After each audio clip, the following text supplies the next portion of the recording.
The moment Emma, my daughter-in-law, laughed at my gift, every sound in the room disappeared.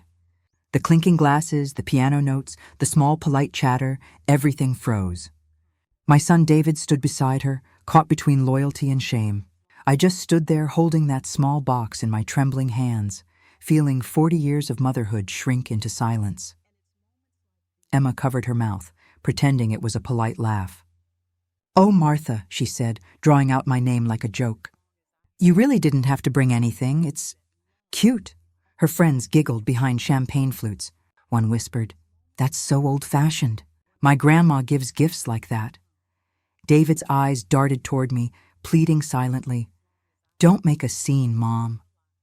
I gave a small smile, the kind you learn after decades of swallowing pain. "I hope you like it," I said softly, setting the box on the table. Emma didn't even open it. "Oh, I'm sure it's something sentimental," she said to her friends.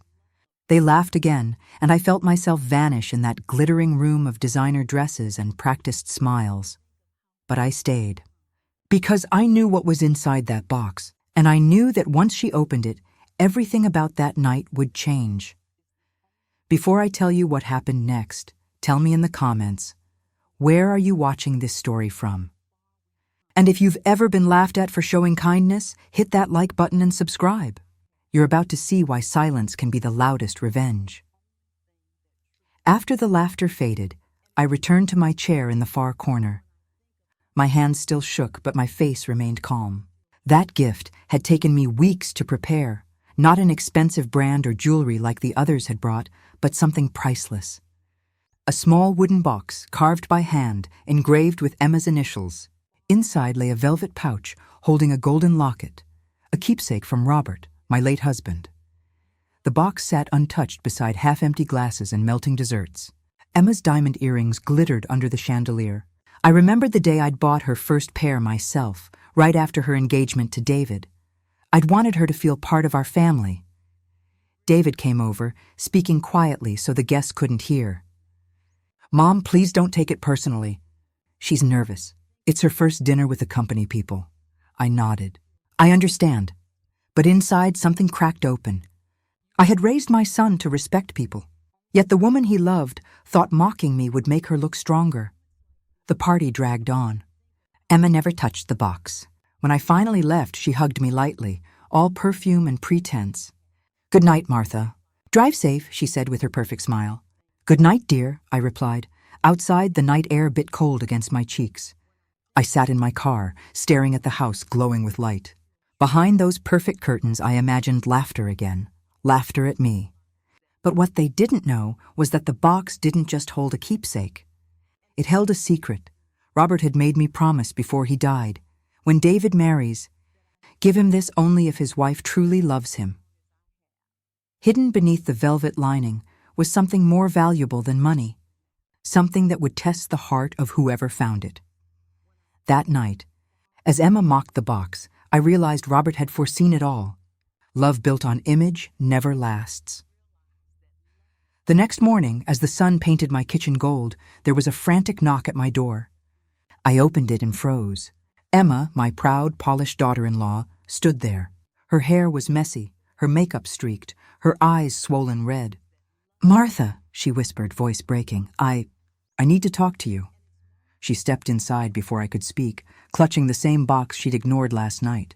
"I opened it," she said, trembling. "Oh God, I'm so sorry. I didn't know." She sank into a chair, the box shaking in her hands. Inside, the golden locket gleamed. She had finally seen the photograph, a young Robert holding baby David and me. Behind it was a folded letter, yellowed with age, addressed in Robert's handwriting, to my son's future wife. Emma looked at me through tears. He wrote to me." Emma's fingers trembled as she unfolded the letter, her breath uneven, mascara streaking down her face. The golden locket glimmered in her palm, catching the morning light like a silent witness. I stood by the kitchen counter, watching her, this woman who had mocked me in front of her friends, now reduced to tears. She swallowed hard and began to read aloud. "To my son's future wife." Her voice cracked. She glanced up at me, but I said nothing. If you are holding this letter, it means my Martha trusted you enough to give you my most treasured gift. This locket carries more than gold. It carries the promise of kindness, of respect, of the kind of love that cannot be bought or faked. If you ever forget what love truly means, look inside it. And remember, love is not measured by elegance, wealth, or words, but by how you treat those who have given you everything without asking for anything in return. Emma's lips trembled as she continued, her voice a broken whisper. And if you ever find yourself laughing at someone who offered you love, I hope you realize in that moment that you have lost something greater than any treasure. You've lost your heart. The letter slipped from her hands and fluttered onto the kitchen table. The silence that followed was heavy, almost sacred. I didn't know, she whispered. I thought it was just a piece of jewelry. I didn't know it was from him. I took a deep breath, steady but cold. You didn't know because you didn't care to find out, Emma. She looked up, eyes full of shame. I didn't mean to humiliate you, Martha. It was stupid. I was trying to impress people who don't even matter. I nodded slowly, not out of forgiveness, but understanding. The people who matter don't need to be impressed. Emma covered her face with her hands. I can't believe I made fun of your husband's memory. I can't believe I made fun of you. Her voice broke into sobs, the kind that come when pride finally shatters. I poured her a cup of tea and placed it in front of her. Now you understand why I didn't say anything last night. I wanted you to see it for yourself. She looked up confused. Why didn't you tell me what was in it? Because, Emma, love doesn't need defending. Truth reveals itself when it's ready. Her tears fell onto the wooden table, small dark stains spreading on the surface. I showed David the letter, she said softly. He cried. That took me by surprise. He did? She nodded. He said he finally understands what kind of woman you are. He said he's ashamed of how we both treated you. I closed my eyes for a moment, letting out a long breath I didn't know I'd been holding. Emma reached for my hand, hesitant, fragile. Martha, I know I can't erase what I did, but I want to make it right. Please let me try. I looked at her hand, those same manicured fingers that once pointed at me with ridicule, and for a moment I saw not arrogance, but remorse. Real, raw remorse. Trying to make it right starts with respect, I said quietly.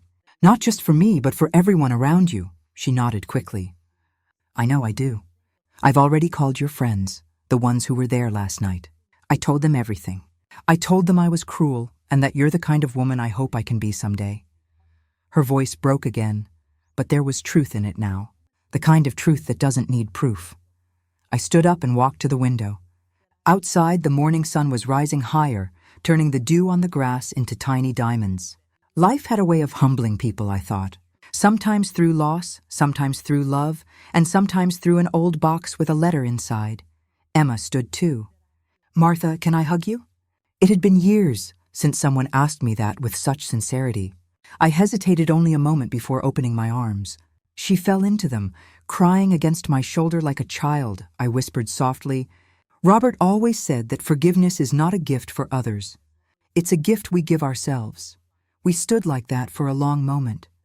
Two women from different worlds, both broken, both healing. When she finally pulled away, her eyes were red but clearer than before. I'm going to host another dinner, she said suddenly. But this time I want it to be different. I want it to be for you, I smiled faintly. We'll see, dear. We'll see. As she left, she turned back one last time at the door. Martha, she said, thank you for not giving up on me. When the door closed, I looked at the box still sitting on the table. The letter inside had done what years of polite silence couldn't.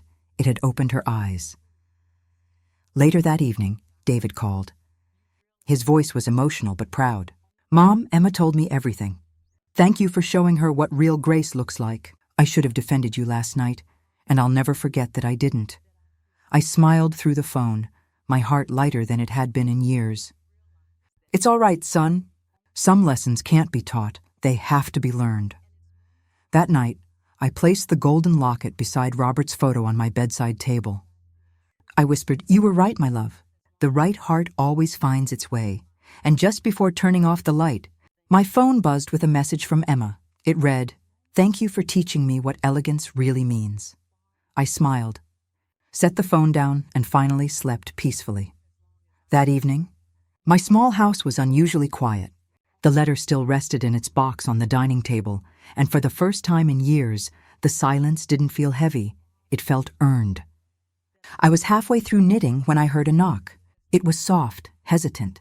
When I opened the door, there stood Emma again, her face flushed from the cold, holding a bouquet of white lilies.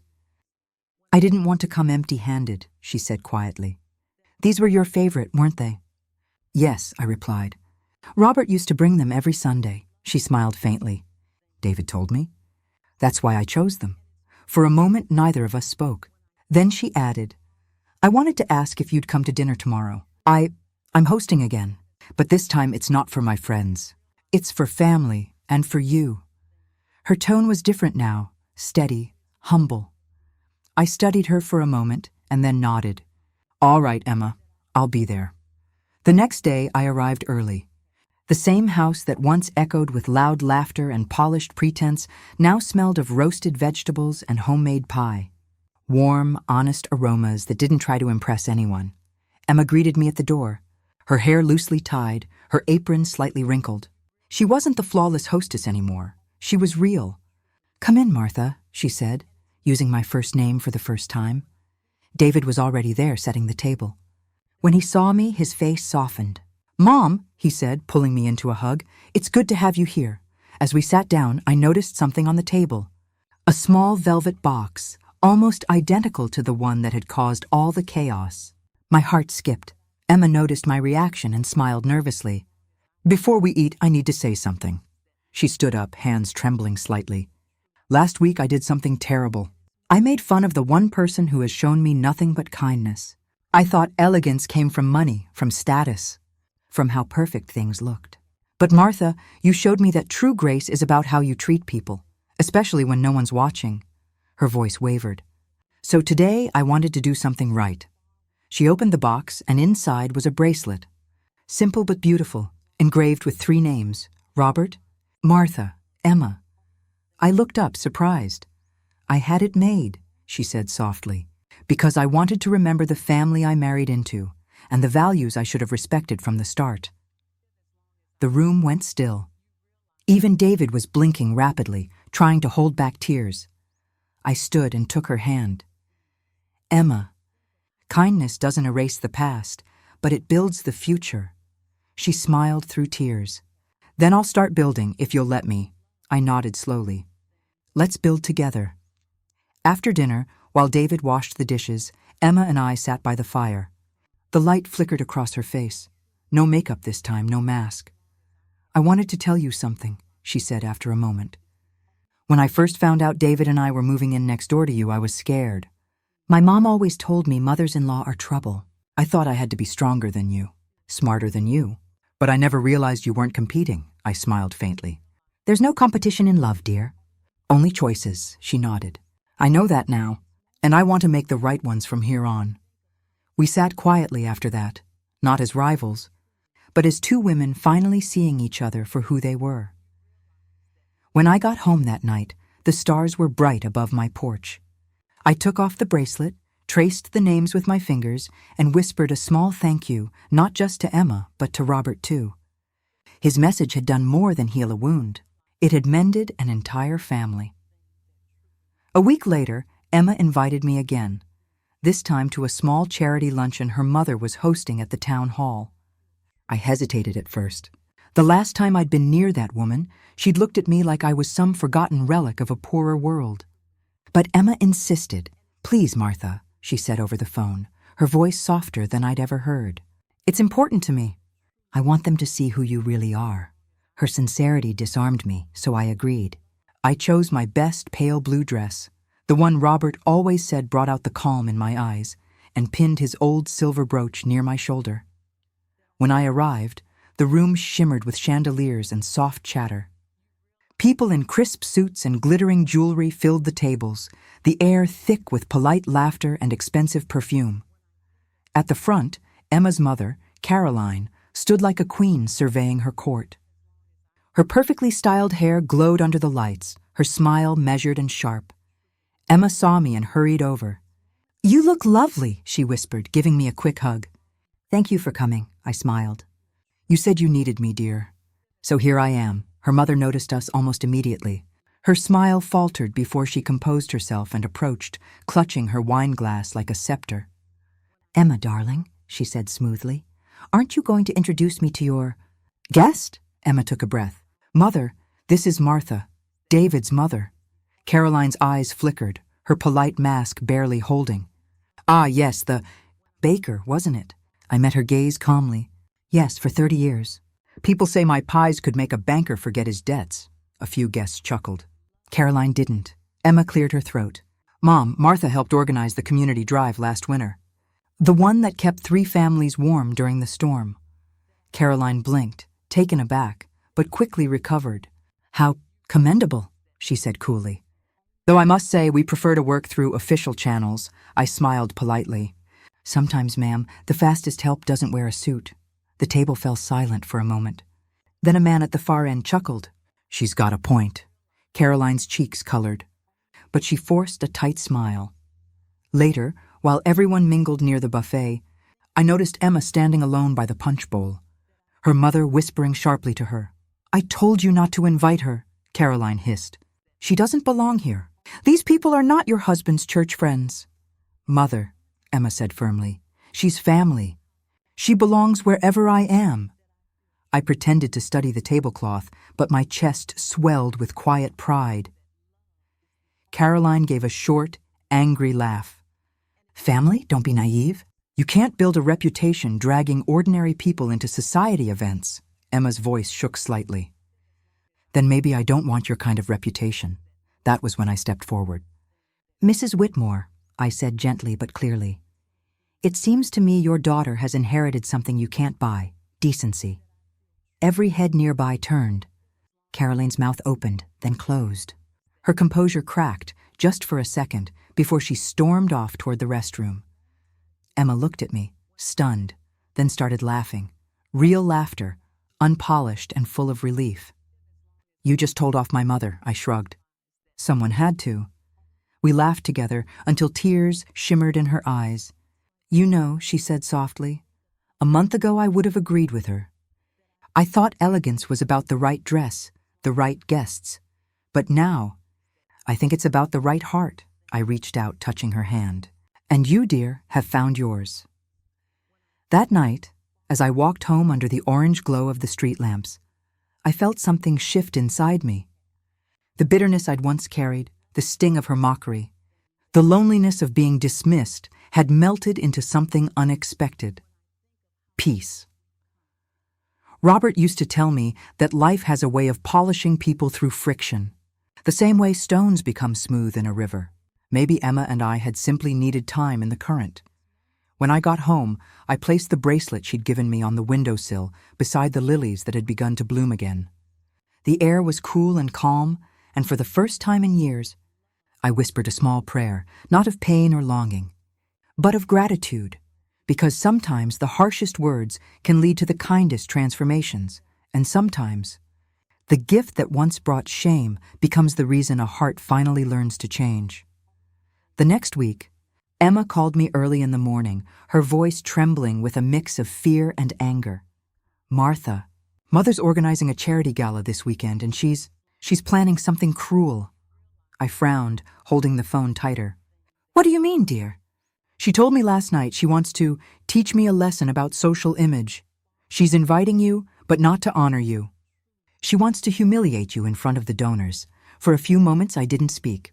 The familiar sting of old insults brushed against my heart again, but I wasn't the same woman I used to be. "Then we'll go," I said finally, my voice steady. But this time, we decide how the story ends. Saturday arrived. The Whitmore estate glittered under golden lights, guests dressed in shimmering gowns and tailored tuxedos. I wore my simple navy dress again, the one I'd sewn myself, with the same silver brooch Robert had given me on our 25th anniversary. When I entered the hall, heads turned. I could feel the quiet whispers, the same polite poison I had heard before. Caroline stood near the podium, her diamond necklace sparkling like armor.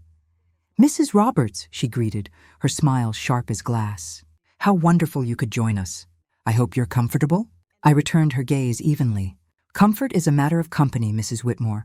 I'm perfectly fine." Emma appeared at my side, squeezing my arm. "You look beautiful," she whispered. Caroline clinked her glass and announced, "Ladies and gentlemen, thank you for coming. Tonight we celebrate generosity and what it truly means to give." Her tone made my stomach twist. I could tell she was building up to something. "And to illustrate," she continued, "I'd like to share a little story about a woman who thought that sentimentality could replace sophistication," the crowd murmured. Caroline smiled and gestured toward me. "Mrs. Roberts here once gave my daughter a handmade bracelet for her birthday. Isn't that sweet? Such effort." Of course, we all know true generosity shines through refinement, not simplicity. A few forced laughs rippled through the hall. Emma froze, her cheeks burning. "Mother, that's enough." But Caroline ignored her. Now my dear Emma learned a valuable lesson that day, that not all gifts suit every occasion. The laughter grew louder. I stood still, my hands folded, my heart pounding, but not from shame. From resolve. I walked forward, my heels echoing against the marble floor. "You're right, Mrs. Whitmore," I said calmly, every eye on me. "Not all gifts suit every occasion, but some gifts carry meaning that money can't buy." The room went silent. I reached into my purse and pulled out a small velvet box. Inside was the very bracelet I'd made, polished, the tiny engraving catching the light, "To family that endures." "This bracelet," I said, "was made with silver from the first oven pan my husband and I bought together when we started our bakery. Every scratch on it carries 30 years of hard work, love, and sacrifice. When I gave it to Emma, I didn't give her jewelry. I gave her history, our story." A few women in the front row lowered their eyes, visibly moved. Caroline tried to interrupt, but I raised my voice slightly. "And when she opened it, do you know what she did? She apologized, not for mocking me, but for forgetting what kindness looks like. That night, I got back something more precious than dignity." I looked at Emma. "I got back a daughter." Tears filled her eyes. She reached out, took the bracelet from my hand, and fastened it around her wrist right there in front of everyone. "I'm proud to wear this," she said, her voice breaking. "Because this she is what family means." The audience applauded. Not polite applause, but the kind that rises from truth finally being heard. Caroline stood frozen, her face pale. She tried to smile, but the mask wouldn't hold. I turned toward her gently. "Mrs. Whitmore, I don't need your approval. I have something you may never have, a heart at peace." Then I walked off the stage. Later that night, outside in the garden, Emma found me sitting beneath the fairy lights. "You were incredible," she said softly. I smiled, touching her hand. "You were the brave one, dear. You faced her world and didn't lose yourself." She leaned her head on my shoulder. "She'll never admit it, but I think you changed her tonight." I chuckled.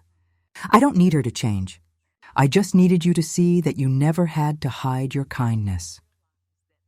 A warm breeze rustled the leaves, and for the first time in a long while, I felt truly at peace, not because I'd won a battle, but because I'd shown what real grace looks like, not the kind you wear, the kind you live. A week later, just as I was rolling dough in the bakery early one morning, the doorbell chimed. I looked up, expecting Emma, but instead it was Caroline Whitmore herself. Her usual poise was gone. No glittering jewelry, no flawless hair.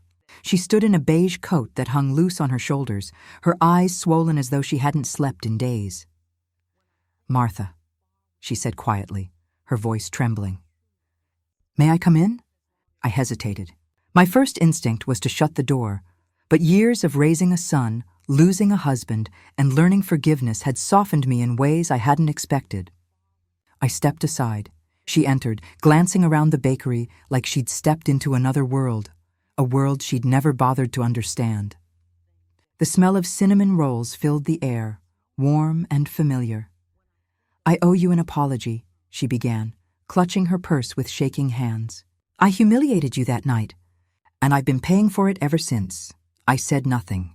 "Sometimes silence is the best mirror," she continued.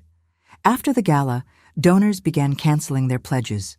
People saw the video online. Your speech went viral. It turns out people respect humility more than they fear status. Her eyes welled up. Emma hasn't spoken to me since. She says she doesn't want her children to grow up thinking that money matters more than kindness. I leaned on the counter, studying her carefully. That's a hard lesson, Caroline. But maybe it's not too late to learn it. She let out a shaky breath. That's why I came. I need your help, Martha. I raised an eyebrow. My help? Caroline nodded. The foundation I run, it's in trouble. I've lost my board members, my reputation, everything. But people still trust you. If you'd agree to collaborate to help me rebuild its image, I might have a chance to fix things. I'll pay you, of course. I stopped her with a raised hand. Caroline, I don't need your money. I need to know why. Why do you want this, redemption or rescue? She lowered her head. Maybe both. For the first time, I saw her not as the cold, elegant woman who had mocked me, but as someone broken, stripped of all the armor she'd hidden behind. I sighed. All right, I'll help, but on one condition, we do it my way. No pretentious charity galas, no luxury venues, real work, real people. Caroline blinked, as if the concept itself was foreign. What do you mean? I smiled faintly. We'll start by feeding the homeless shelter on Oak Street. Bring your pearls if you want, but you'll be serving soup with your own hands. That afternoon, we stood side by side in aprons, ladling hot soup into paper bowls. Caroline's manicured fingers trembled at first, but over time, her movements grew steadier. The people she served smiled and thanked her. One little boy, maybe 6, looked up at her and said, "You have kind eyes, ma'am." For a moment, she froze, then smiled, really smiled, the kind that starts in the heart. When we finished, she turned to me. "You were right, Martha. I've spent my whole life giving money, but I've never given myself." I nodded, feeling a warmth rise in my chest. That's the only kind of giving that lasts. Weeks passed and word spread quickly about our small charity project. Newspapers covered it, not because it was glamorous, but because it was genuine. Caroline's foundation revived, but this time, for the right reasons. At the next board meeting, she stood before the press, looked right into the cameras, and said, "This is Martha Roberts, the woman who taught me what true grace looks like. Everything I build from now on will carry her name." The crowd applauded, and I felt tears sting my eyes. Not for the recognition, but for the redemption. After the event, Emma hugged me tight. "You did it, Mom. You changed her." I smiled. "No, dear. Life changed her." I just handed her the mirror. That night, as I closed the bakery, I looked at the photo on the wall. Robert and I, young and covered in flour, laughing over a tray of burnt bread. I whispered softly, "We did it, love. We made something good out of the ashes." Outside, the city lights shimmered like 1,000 tiny blessings. I locked the door, turned the sign to closed, and walked home, carrying the quiet peace of knowing that sometimes even the cruelest hearts can learn to love again. And as I drifted to sleep, I could almost hear Robert's voice, warm and proud. "Grace suits you, Martha. Always has." The following weekend, as the morning sun spilled gently through the kitchen window, I was kneading dough for the bakery when the front door opened quietly. Emma walked in, her eyes red, her face pale. "Emma?" I asked, wiping my hands on my apron. "What happened, sweetheart?" She hesitated before speaking. "Mom, it's Caroline. She's in trouble again. And this time it's serious." I felt my stomach tighten. After everything we had rebuilt together, after the redemption and the lessons learned, I couldn't imagine what could have gone wrong. Emma sat down at the table, her voice trembling. A journalist dug into the foundation's finances. He found old transactions, money Caroline had transferred to hide some of her husband's debts years ago. "They're accusing her of embezzlement." I took a deep breath, processing every word. "And is it true?" Tears welled up in Emma's eyes, before she changed. "Before you helped her. She did it, but now everyone thinks she's lying again. They're saying all the charity work was a cover-up." I felt the weight of it sink into my chest. Caroline had done terrible things in her past, but she had been trying to make amends. Now that old shadow threatened to destroy the fragile peace she had built. Emma looked at me desperately. "Mom, she needs your help. The media is camped outside her house. She hasn't eaten or slept in days. I wiped my hands again and untied my apron. All right, let's go. When we arrived at Caroline's house, the front lawn was crowded with flashing cameras and microphones. The same reporters who had once praised her were now calling out cruel questions. Mrs. Whitmore, did you steal charity funds? Was your bakery friend part of your cover-up? Caroline sat on the porch, her hair disheveled, her face pale with exhaustion. When she saw me, she stood abruptly, her lips trembling. Martha, I didn't call you. You shouldn't be here. I know, I said softly, walking up the steps. But you need someone to remind you who you became, not who you were. She looked down, her voice barely a whisper. No one believes me anymore. Then we'll make them see the truth. I turned toward the crowd of reporters, my heart pounding. For a moment, I wasn't sure if I had the strength. But then I remembered the countless days in the bakery when I'd stood tall against suppliers, critics, and loss. I took a deep breath and stepped forward.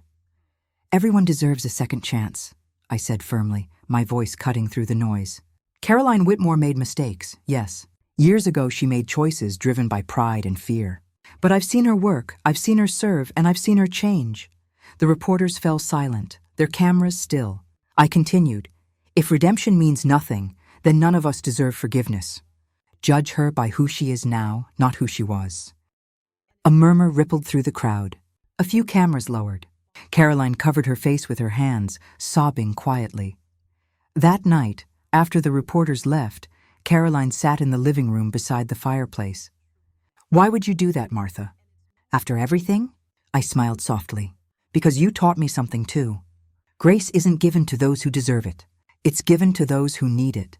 She looked up at me with teary eyes. I don't know how to thank you. You don't have to, I said. Just keep doing what's right, even when no one's watching. 2 weeks later, the investigation cleared Caroline. The transactions were proven to be old settlements made with her late husband's creditors, not theft. The foundation survived, but more importantly, so did her dignity. She invited me to speak at a new charity event, not a gala, but a modest community dinner for the volunteers. The hall was filled with laughter, the smell of fresh bread, and the sound of soft jazz. When it was my turn to speak, I walked up to the small stage and looked at the audience. Sometimes, I said, we meet people who break us. Sometimes we meet people who fix us. And if we're lucky, those people are the same ones. I glanced at Caroline, who smiled through her tears. The crowd applauded softly. And for the first time, I didn't feel like the woman who'd once been mocked. I felt like someone who had made peace with every scar life had left. As I left that night, Emma wrapped her arm around me. Mom, she whispered, you always say kindness costs nothing, but I think it's worth everything.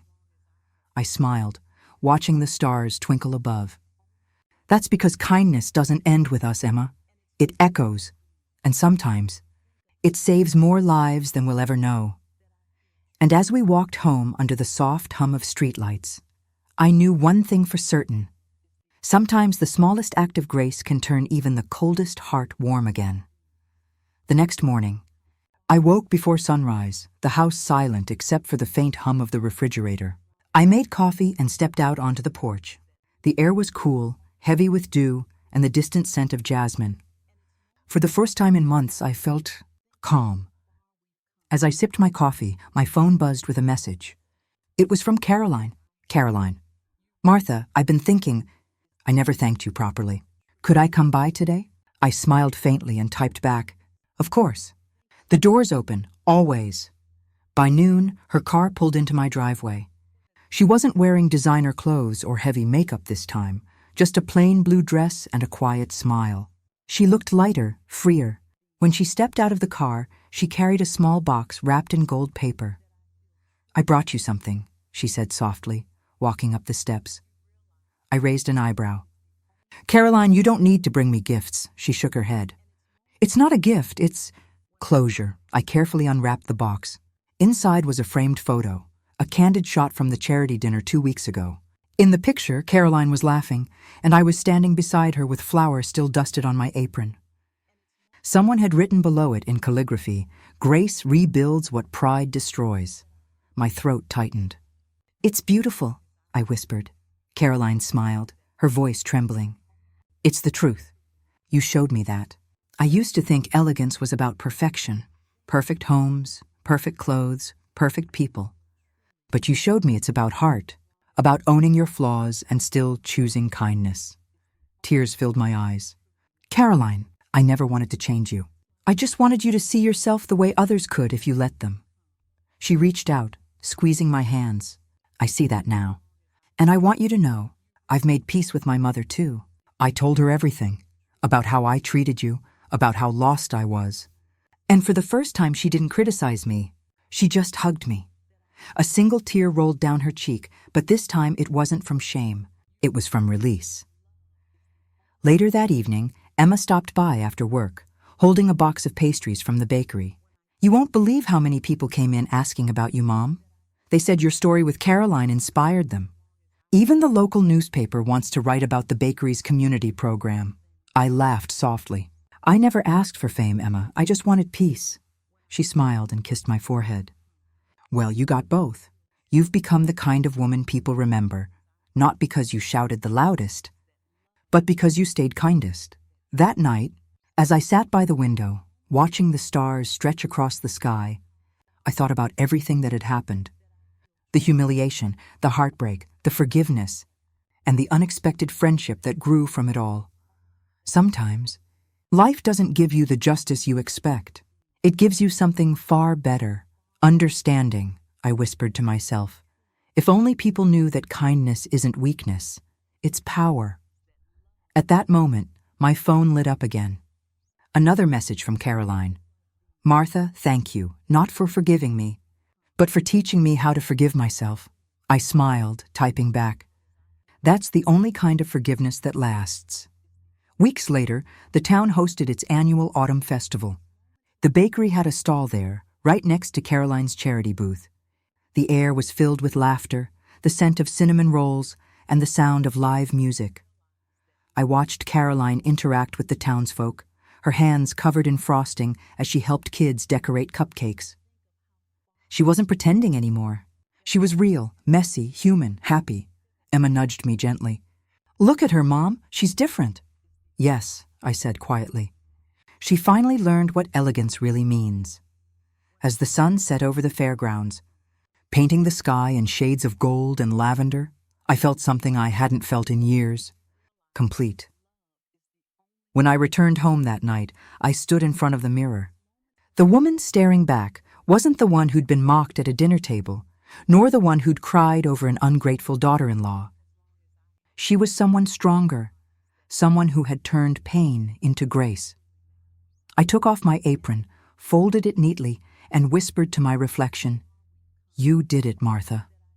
You turned your story into peace. And for the first time, I truly believed it. A month passed since that unforgettable dinner, the night everything had changed between Caroline and me. Life slowly found its rhythm again.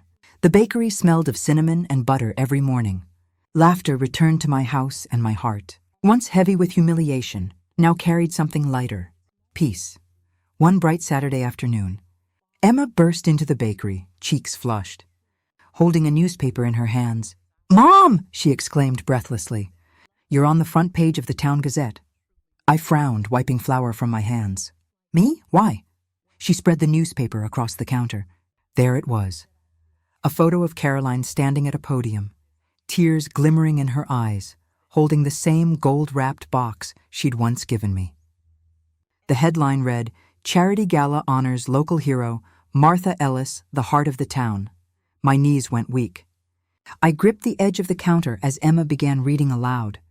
In a heartfelt speech, philanthropist Caroline Turner revealed how her mother-in-law, Martha Ellis, taught her the true meaning of elegance, not through wealth or luxury, but through kindness, humility, and forgiveness. The audience gave a standing ovation as Caroline announced a new annual scholarship in Martha's name to support young women pursuing small business dreams. Tears blurred my vision. I leaned against the counter, my heart pounding. She did that? I whispered. Emma nodded, her own eyes glistening. Yes, Mom. She told everyone how you helped her rebuild herself when pride destroyed her peace. For the first time in a long time, I didn't feel invisible. I didn't feel like a background character in my own story. I felt seen. That evening, my phone buzzed again. It was a video message from Caroline. She stood on a stage, microphone trembling in her hands. "There was a time," she said, "when I thought grace was about perfection. The right dress, the right words, the right table setting. Then I met Martha. She taught me that grace is about strength, about saying I forgive you, even when your heart is breaking, about offering bread instead of bitterness. Because of her, I found myself again." The crowd applauded. Caroline smiled faintly through tears. "Martha, if you're watching this, know that you didn't just change me, you saved me." I covered my mouth, tears spilling freely now. Emma put her arm around me, whispering, "You did that, Mom. You turned pain into something powerful." A few weeks later, the charity gala invited me to attend as an honorary guest. I hesitated at first, part of me still afraid of the eyes that once looked down on me. But Emma insisted. "You belong there more than anyone," she said. So I went. The ballroom shimmered with golden lights and soft music. People smiled as I entered, whispering my name, offering handshakes and warm greetings. Caroline was at the center, radiant in a simple emerald dress, no diamonds, no arrogance, just grace. When she saw me, she rushed over, her eyes shining. "Martha!" she cried and hugged me tightly. "I wasn't sure you'd come." "I wasn't sure either," I replied with a smile. "But I figured it was time I saw what real change looks like." She laughed softly. "Then stay close. You're the reason this exists." During the event, Caroline took the stage once more. "Tonight," she said, "we honor a woman who showed me that forgiveness isn't weakness. It's courage. Martha Ellis, would you please join me?" The room erupted in applause. My hands trembled as I stood, every eye in the room following me. For a moment I thought I might faint. But then I looked at Caroline, once my greatest pain, now a living reminder of redemption, and I walked forward. She handed me a small crystal plaque engraved with my name. Beneath it were the words, "For proving that true elegance begins with forgiveness." My voice shook as I spoke into the microphone. I don't know what to say except, "Thank you." Life has a strange way of teaching us through pain. I thought losing dignity meant losing everything. But it turns out dignity only grows when you choose grace over revenge. The crowd stood again, clapping. Cameras flashed. I saw Emma crying in the front row, her smile brighter than ever. When I returned home that night, I placed the award beside the framed photo Caroline had given me weeks earlier. For a long moment, I just stared at them both. Two symbols of transformation, born from one moment of humiliation that had turned into healing. I whispered to myself, sometimes, the people who break you are the same ones who teach you how strong you really are. The wind outside rustled through the trees, and I felt my late husband's presence as if he was proud of me, of the woman I had become. The next morning, the bakery doorbell jingled as Caroline and Emma walked in together, laughing. Caroline carried a tray of cupcakes shaped like tiny hearts. "For the woman who taught me how to love right," she said, setting them on the counter.